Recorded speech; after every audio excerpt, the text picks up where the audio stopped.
evening. I do hope that all of you have got your winter jackets along. I did request SHRM, I did tell them that, I'm going to take you to some of the coldest places on the planet, and very soon it's going to get extremely, extremely cold here. When I was in school at the Lawrence School, Sanaa, I'd read about these famous polar explorers, people like Scott, Amundsen, Nansen, and Shackleton. And it was a childhood dream to try and follow in their very illustrious footsteps.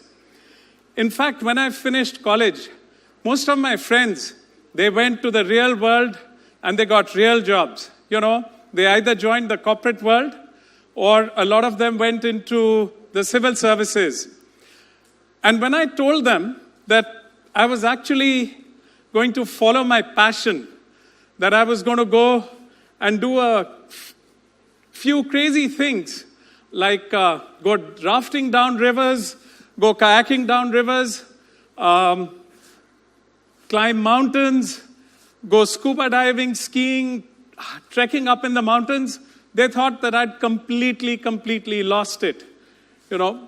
I was very lucky. I had Sir Edmund Hillary. He was the New Zealand High Commissioner to India then as a mentor. And I had the proud privilege of taking him whitewater rafting down the Ganges River on a couple of occasions.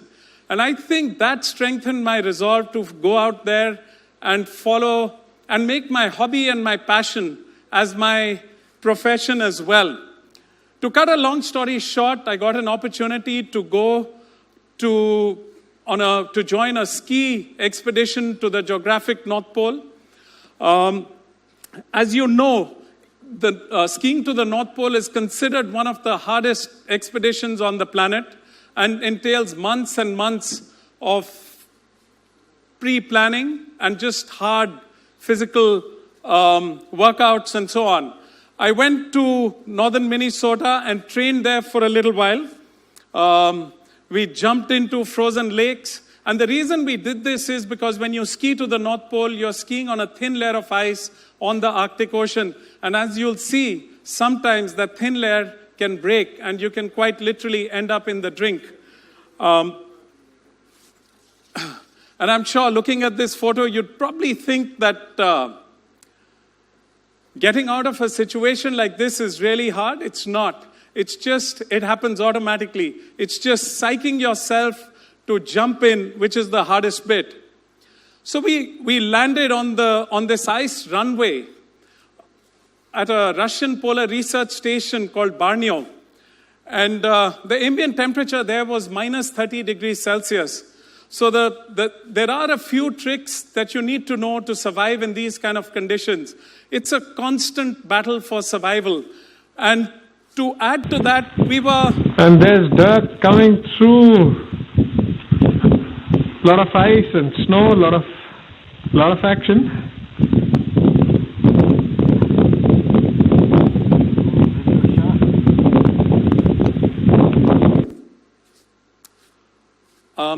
So we had three main challenges here. We were towing sleds that weighed 70 kilos when we started our expedition. The biggest challenge, as you can see here, we were skiing on a thin layer of ice on the Arctic Ocean. These layers hit each other and you get these pressure ridges. And these are quite hard to go through, especially with a heavy sled. But the biggest challenge, of course, was crossing these open water leads. These were areas where you could easily go fall through the ice and go into the Arctic Ocean. We had to unharness our sleds because the last thing you ever wanted to do was to go in with 70 kilos attached to you. In fact, we had many close calls. Our team leader, in fact, went quite literally into the Arctic Ocean. We were able to pull him out.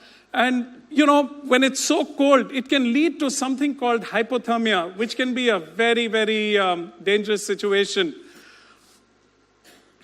That's camping on the Arctic ice. We had to find old, stable ice. The other worry was that wind speeds here can pick up to 70, 80 kilometers per hour, and it can blow quite literally anything out of this planet. Now, we were in no man's land. This is no country. And things like rescue and so on, you just have to be very lucky. I mean, if the weather conditions are good, then the Russians might, and if they are in a good mood, they might just come and get you. But we have a term out of doors. It's called AMF yo-yo.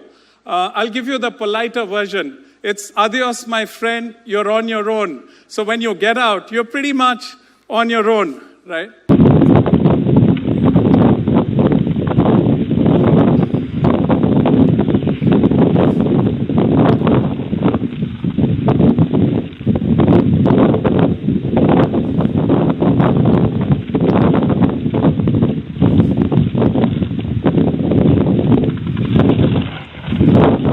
Well done, good one. And here goes the sled. Oh, shit. I had to stop filming and go out there and help my friend. Luckily, all was good and we were able to go on. I'd like to share with all of you, how we prepare for these kind of expeditions, or what our secret formula for success is on these kind of expeditions. It's what we call in our outdoor jargon, we call it pods. Well, the first P is about previous preparation. Confucius said it in the 6th century BC. And in this case, it was just about hard training, gear, logistics, just making sure that when you get onto an expedition like this, at least you've done everything possible to train for it. O was for being super, super organized all the time. Not just where you were, but always thinking a few steps ahead. D was for being deliberate. Everything, we were in an error-free environment. I mean, you make a mistake and it can have some very, very real consequences. You can get frostbite, you can freeze to death, anything can happen. So, you had to be very, very careful about everything you do, everything you did, and not just about everything we did, but also what we said to each other. I think we had to live on a very high positive energy plane. One wrong word from anybody, and that could really, really destroy the spirit, the teamwork in the team. And that could really mean the difference between success and failure. And S, of course, was for being super safe, your safety, your team's safety, and of course, the safety of the environment. We did follow a very strict leave no trace ethos on the expedition. And I think one of the things we never really lost was our sense of humor. And of course, in this case, we were an all-male expedition, sadly, and humor invariably revolved around food, being warm, and, well, women. And in this case, it was about the pretty lady polar bears. Yeah, that was the only thing we could hope to find in those wilderness areas. When I talk of the hardships, of course, on a typical day, we would ski for 8 to 10 hours. When I look at this photograph now, fills my heart with a longing to go back. It's just a great, great feeling to be out there, thousands of miles away from our so-called civilization. You have to be there to really, you have to experience it to know why. Oops, sorry. Of course, getting to 90 degrees north latitude, the very top of our planet, was a very proud moment. It's just your GPS that tells you with an accuracy of about 2 square meters that you've actually reached. And of course, what happens is that the ice you're on keeps moving on the Arctic Ocean. So, we camped right at the North Pole, but the next morning we had drifted away we were about a couple of miles away. As an aside, I must tell you, the coldest temperature that we faced on the North Pole ski expedition with the wind chill factor was minus 70 degrees Celsius. When I came back to Delhi in early May, I think it was about 42 degrees Celsius. It's amazing how quickly the human body can adjust. What was very difficult to adapt to was the day and night cycle. Because we were so far north, we had 24 hours of daylight. Ajeet in the water! Say hello! Hello, Jimmy!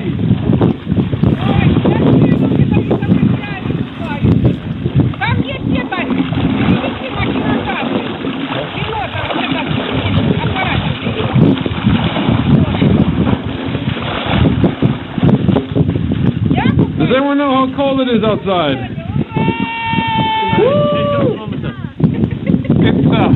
It's definitely warmer inside.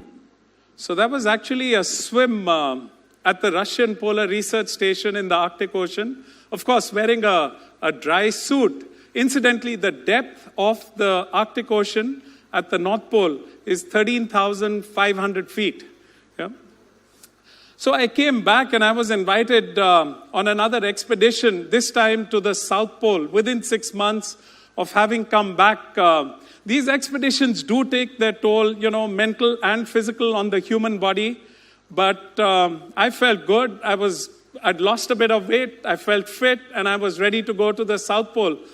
And, I left on Christmas. But on Christmas Eve, before I left, the colony where I lived, they made me dress up as Santa. So when I went around the colony giving gifts to kids and saying, ho, ho, ho, I'm Santa, I come from the North Pole, I was actually speaking the truth. We landed on this blue ice runway in Antarctica. And we had a small plane that dropped us off to the starting point of our expedition to ski to the South Pole. And I still remember this was early January. And when I saw this plane taking off, every part of my body was frozen. It was about minus 45 degrees Celsius. And I must admit, honestly, I cursed myself. I could have been home, very happy, enjoying life. But I had once again put myself in this situation. This is what my buddy Keith from the US looked like, I think about a minute after that plane dropped us off. I'd like to share, though, what really inspired and motivated me. Just before I left for this expedition, I was given the national flag. And having that flag, in your sled, I think it's a huge honor, And that really inspired me to keep going. We were higher, we were colder, and because of the ozone hole over the Antarctic, they say that it was actually much harder to breathe the first couple of days.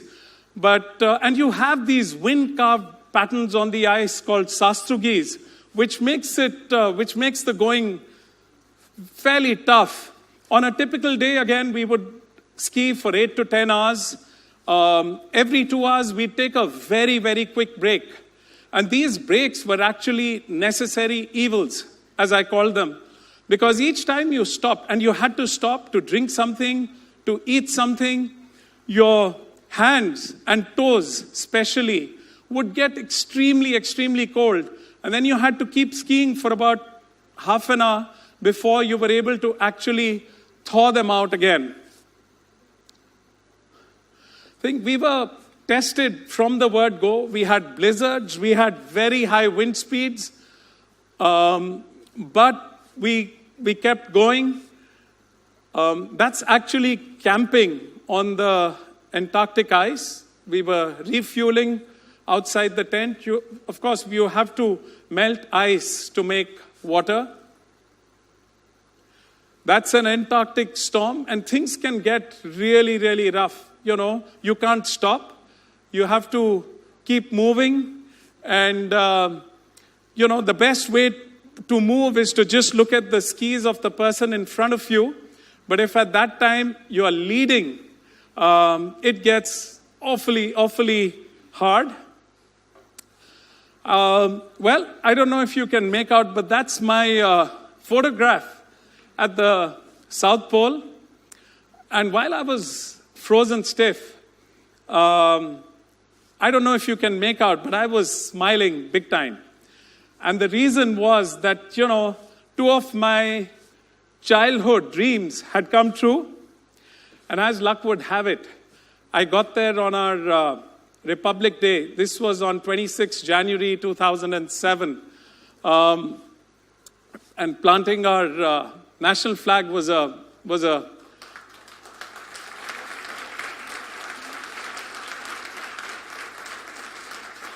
Thank you. I think I'd like to, we talk about teamwork at the workplace.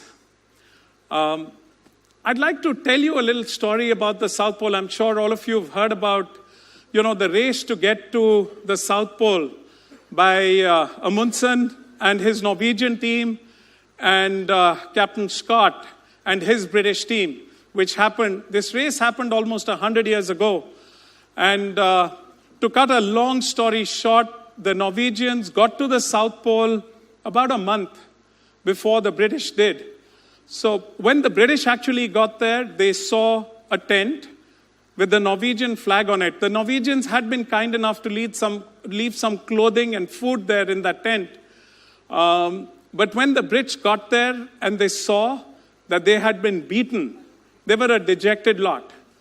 And on the way back, one of their team members, Lieutenant Oates, actually got frostbite, right, on his feet. And he realized that he was actually slowing his team down. There was no way, that his team was going to leave him. So they did whatever they could to take him along. But one day, when they were just short of getting to their ship, Lieutenant Oates just walked out of the tent saying, "I'm going out, I may be some time." He actually froze to death to try and give his team members a chance to survive. Sadly, as you know, Captain Scott and his entire team, they perished there. In the corporate world or in our teams, if we can just get half that team spirit going, it doesn't matter who gets the credit for it. That's the kind of culture that we have to build. That's the kind of ethos that we have to build in our teams. And it just leads to a much, much happier and healthier work environment. My third expeditions, I'm now going to take you actually to two expeditions to Greenland. I had the proud privilege of doing these expeditions with my daughter, right? Now, Greenland is the world's largest island.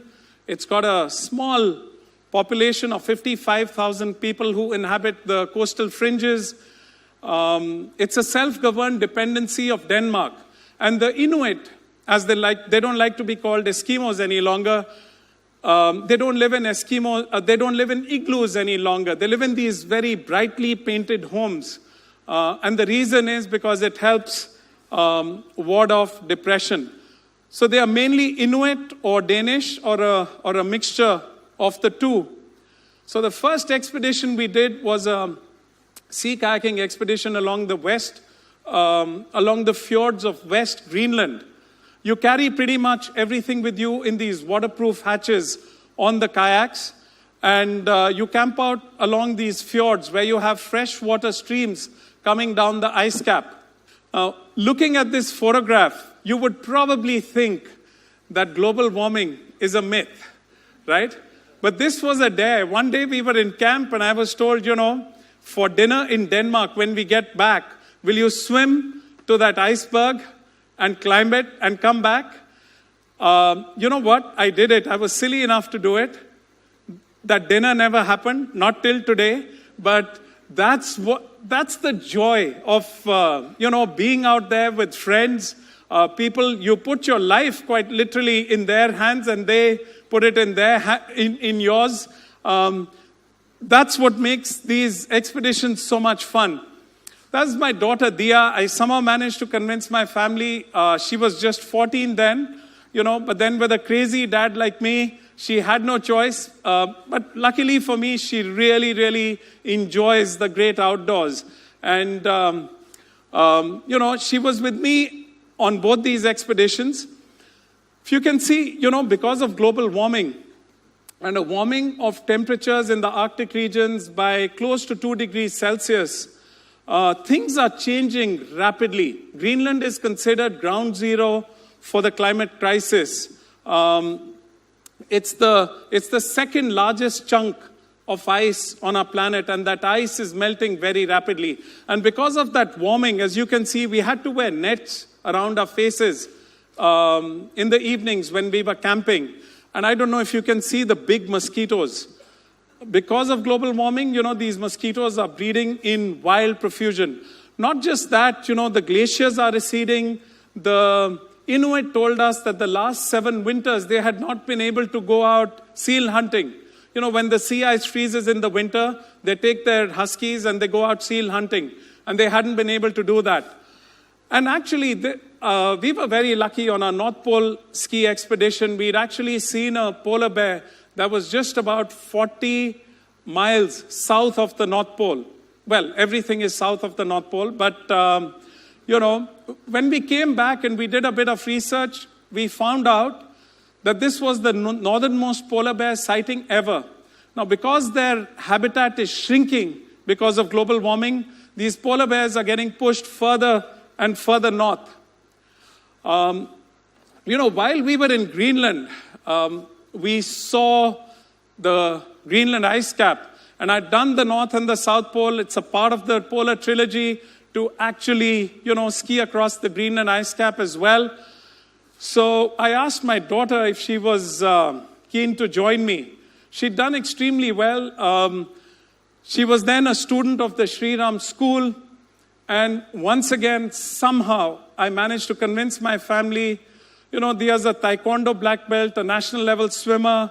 And I managed to convince them that this was the right thing to do. We were given the national flag, and off we went. We flew to Copenhagen. And from Copenhagen, we flew to Greenland. And I remember taking this photograph. We had a team from NDTV with us as well. And all was well till I looked down and saw the mountains of East Greenland. I cursed myself. And there was Dia sleeping with her head on my shoulder. I thought I had made a big, big, big blunder. We were going to ski from the west coast of Greenland to a small village, Inuit village called Isortok on the east coast of Greenland. It's roughly about 600 kilometers and can take you up to about a month, 3 weeks to a month to do that. We landed in Kangerlussuaq. And, Dia loves her chocolate. And I wanted to, if that is what was going to keep her going, I wanted to get her as much chocolate as she could possibly handle. And within 36 hours of leaving India, we were on the Great Greenland ice cap. That's our team. We had an American. We had a couple of we had a couple from Denmark and a crazy Kiwi as well, and the two of us from India. And once again, we got into the swing of expedition skiing. It was the ambient temperature there was minus 23 degrees Celsius. That's a break. And again, it's like living in a deep freeze. It's a constant battle for survival. We were tested to the very, very limits of our endurance. The first couple of days, there was a storm which was gusting at about 35 knots. It lifted Dia. She fell down. But luckily, to her credit, she got up, and with a never-given attitude, she kept going. You can see how cold it gets. That's camping on the Arctic ice. And once again, we had 24 hours of daylight. The sun, there's no warmth to it as such. It's very low on the horizon. But each time the sun is there, psychologically at least, you feel wonderful. We also had a couple of dog sleds on this expedition, and a couple of Inuit. They were very happy campers. While we didn't understand any of their language and they didn't speak English, I guess adventure has its own language, and we became really, really close friends. We also had these huskies, and these dogs are just amazing. They can survive in these kind of conditions. They were pulling that sled that weighed about 400 kilos the whole day, and all they need is a mug full of food, and that's it. They eat a bit of snow, and even in storms, they just curl up and just cover their nose, and they keep going. So I just thought that this would be a good example for some of you HR professionals here. Yeah, that's my husky. That's Dia. We humans, of course, we need these special polar sleeping systems to survive in these kind of conditions. Now, one of the things we did was we navigated past this distant early warning system. It was called Die-2, and this was straight out of a James Bond movie. As you know, during the Cold War, when the Soviets and the Americans, when the world was on the brink of a nuclear disaster, the Americans built these radars in the middle of nowhere on the Greenland ice cap. And when we could actually go in and take a look, we saw the radar, and it was actually eerie to go in and see what was happening inside. But there was one giveaway, dead giveaway, that told us that this had been a mail station.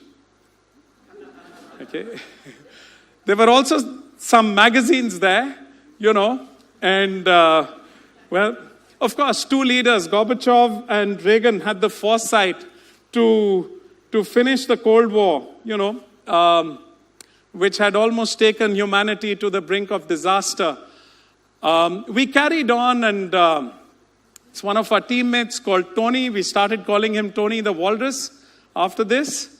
And after 21 days of skiing, we skied through everything, every day, 8, 9 hours, 10 hours.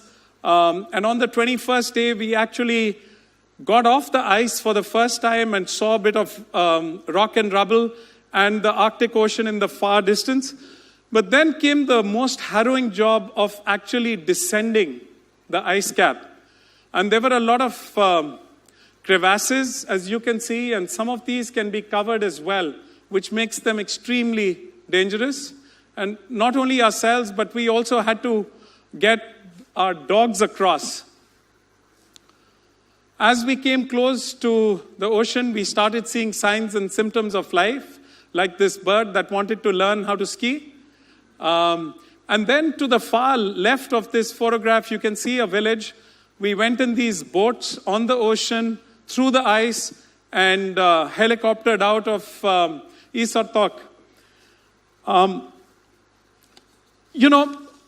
going to talk a little bit about leadership here. What I have learned, having trained our Indian Armed Forces, I think leadership, the first thing is professional knowledge and competence. Of course, clear goal and objectives. I'm sure all of you would agree with that. But also in our expeditions, we have to build a huge amount of excitement towards our goals. I think leading by example, walking the talk, is the most important aspect of leadership. Ability to take decisions and accepting full responsibility for those decisions. And I might sound old-fashioned, but I think leadership is about leading with ethics and values. And I think most importantly, and I'd like to quote Field Marshal Manekshaw here, loyalty to your cause, your organization, your colleagues, and most importantly, your subordinates. We were the first crazy Indians when we got to the edge of the Greenland ice cap. We were the first Indians to actually ski across the ice cap. And each time, you plant the national flag, it's a fantastic feeling. I'm very proud to call myself an Indian. I think there's no challenge too big for us. We have to do everything possible. We have to work together as a team and do everything possible to take this country quite literally to the top of our planet. When we came back, we got a lot of awards. I was conferred with the Padma Shri. And,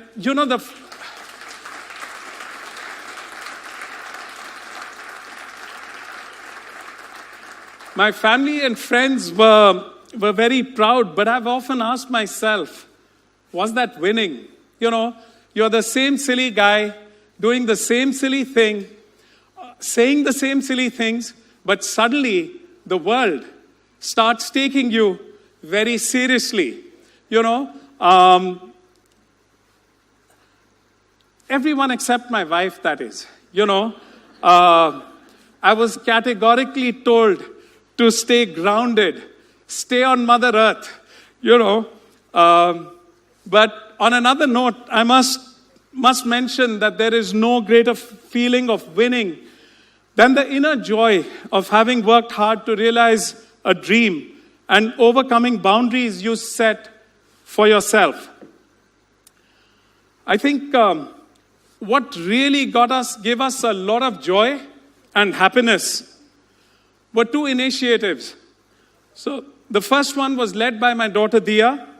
We used the Greenland expedition to start a girls' wing in a children's home near our camps in Rishikesh.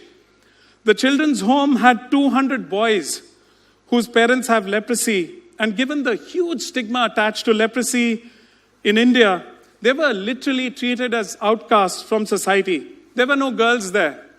And when I took my daughter there to sensitize her, and she asked me, she said, "Dad, how come there are no girls?" So it became a big part of our mission.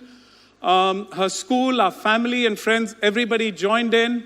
And I think on 15th August 2012, we got in these 12 beautiful girls. We got them to plant a sapling as a way of welcoming them into that community. That was, I think, one of the most emotional moments of our life. I started a national integration initiative called Planet Harmony, trying to bring in students from conflict areas of India into the mainstream. We've run this now for 4 years. So winning for me is also about giving back to people less fortunate and doing whatever we can to preserve this blue marble, our planet. I think all of you here are lucky. You're achievers. You can do anything if you set your mind to it. I urge all of you to dream big. There'll be many challenges, of course, in the pursuit of your dreams. If you are steadfast in your resolve and take these challenges head on with a never given attitude, you will always be a winner. I'd like to wish all of you health, happiness, and top of the world success. Jai Hind. Thank you.